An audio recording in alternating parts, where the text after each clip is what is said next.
my healthy morning routine and how you can develop a healthy morning routine as well. If we don't have a target to hit, then we're going to end up going nowhere essentially, right? Because how can you hit a target that you can't even see? So it's important to set goals and to have expectations for your day that are high expectations. That's exactly what I teach on my channel here, is how to become a better version of yourself. And my name is Karina. If it's your first time on here, do subscribe to the channel and like the video.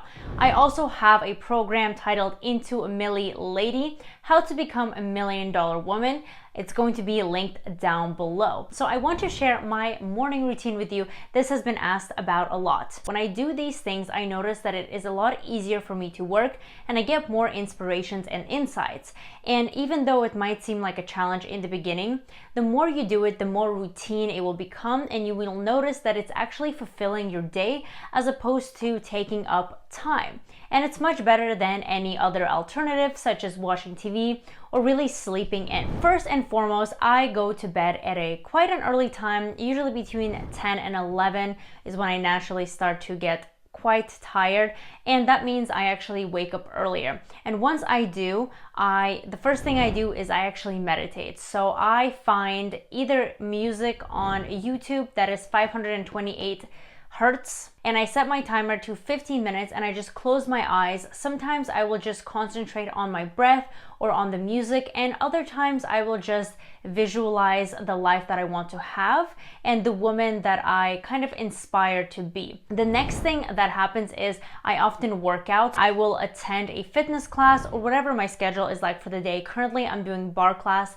about 3 to 4 times a week, which works on endurance, strength, and also flexibility. And I'm working on my goal of being able to do the splits, which is really fun. So I usually go to that class and that's about an hour. And I do a walk on my rock mat. Quite painful at first, and I know not a lot of people have heard about it, but what it does is it actually stimulates your circulation, and after doing it for just 5 minutes, I really notice a huge difference in my energy levels. Like, it's almost like another energetic boost. It really increases your circulation throughout your whole cardiovascular system, and it also works on your fascia, which is kind of the tissue that connects all of your muscles and all your organs. And our feet is an area that actually most people in the past, all of them, our ancestors, used a lot, and they weren't as sensitive as our feet are now, and they are actually in Chinese medicine are linked to so many of our organs. So by stimulating those, we really kind of stimulate everything within us as well. Then I will make a very healthy breakfast. I use no oils, no extra sugar. All of my food is very, very clean. I'll either start with kind of oatmeal or buckwheat or sometimes avocado toast. Something like that is my favorite type of meal, something more on the savory side. I don't drink coffee, only very, very rarely. It's not the best. I did a Viome test, sees your flora and the foods you are allergic to, and coffee came up for me as one of the foods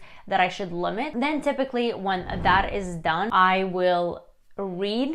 I can do a video on the books that I love. I know I comment a lot about what I'm currently reading on my Instagram, so if you haven't followed me there yet, go to Into a Milli and see what I post there, because I post more day-to-day things on there.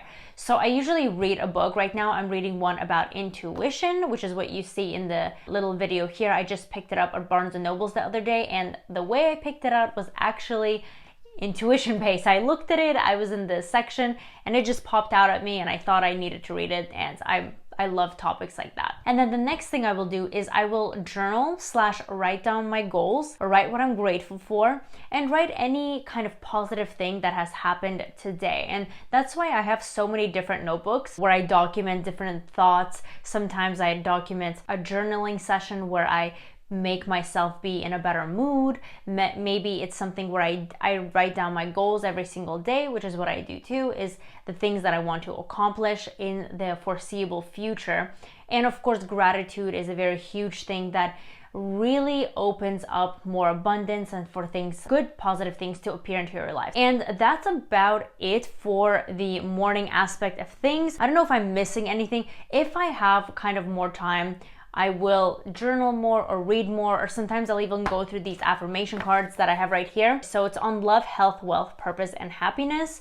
And essentially each category just has a really positive saying: things are always working out for me. I am adaptable and I am strong. I am the master of my faith. I am the captain of my soul. Make you feel good. And that's how I like to start my day, is by doing things that make me feel good, because then it sets up the rest of my day for success, and I'm able to work more productively. I'm able to have a lot more energy. So I usually finish all of that, before noon. I work from my computer, right? I work at home. I have my own business, so the timing isn't as strict. If I do have something where I have to wake up earlier, I'll do it. But typically I don't like to sacrifice my sleep, because that's also very, very important. So I let my body just sleep for however long I want. And I just know that I have a productive day ahead of me, because I will kind of plan it and anticipate it the day before. So if you don't have a schedule or a morning plan, it doesn't have to be strict or exactly like mine. Just make sure that it's on the route of being positive. That a lot of people, what they do is they wake up and they scroll through TikTok or Instagram for a very long time, but that just puts other people's agendas in your mind, as opposed to having your own agenda and your own goals and dreams for your life. So that's why I personally like to make sure that my day is created with the things that I want. And I tend to not really look at my phone too much. When I wake up, yeah, I'll maybe check some messages or something, but I like to go straight into kind of meditation, and that helps me. So anywho, I hope that you enjoyed the video. Subscribe and like the video, and join my $1 Million Lady program in the link down below. I'll see you in the next video.